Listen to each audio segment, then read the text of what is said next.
Hey everybody, it's Deanna here, and you may have heard of the spiritual portal known as 1111. And I just wanted to come on and share a couple of significance of that number and also one and the energy of one as well as 11 because it's really, really, really intense. And also the potential for manifesting, for attracting, and for creation and creativity is really at an all-time high. So I know a lot of you have messaged me saying, what the F is going on? I feel like my emotions are all over the place, or I feel like, communication has been weird, or I feel very intense dreams, I can't sleep. Basically, the word is intense, but it's a good intensity if you can look at it from this perspective.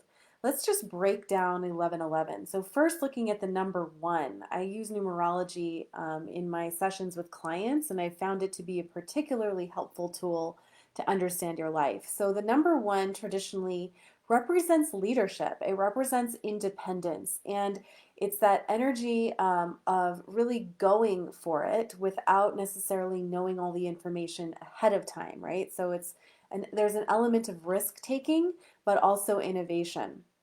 Then you bring it together with the number 11, right? So two ones makes two, right? There's a partnership. 11 is the number of spiritual partnership, connection with yourself, connection with the divine, connection with another person, all kinds of relationships, harmony in your relationships, and also a tendency towards perfectionism, wanting to keep everything, within the lines and perfect, and that can stop you in your path. But then what happens when you put them together and you have 1111, right? Two 11s.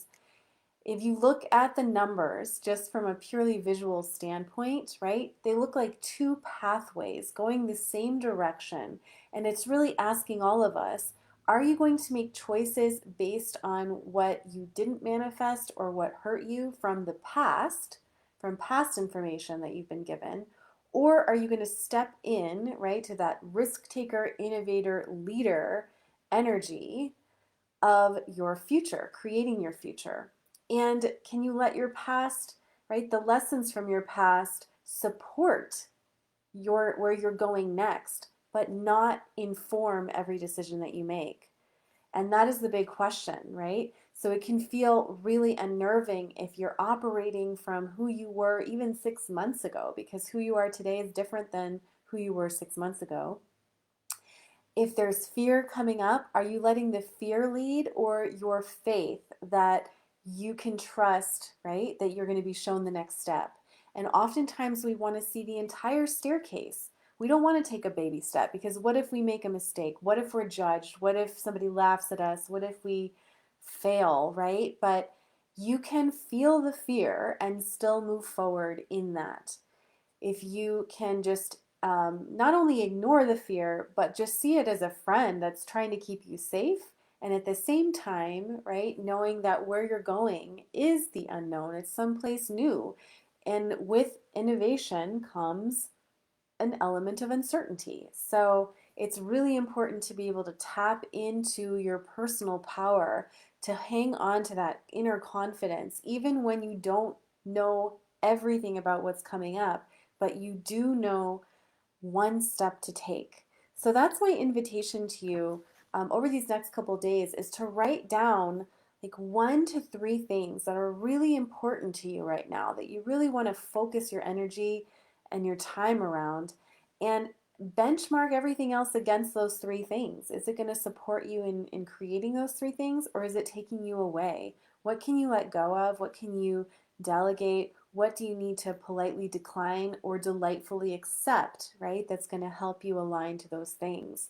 And if you struggle with boundaries, with, saying no, with standing up for yourself, then I would love to have you in my upcoming course that starts tomorrow during this portal, November 11th, right? That is all about claiming who you are and not letting the past dictate the present.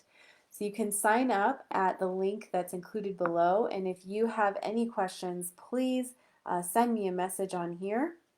And have a wonderful 11/11. So tomorrow is an opportunity for you to let go of the past once and for all.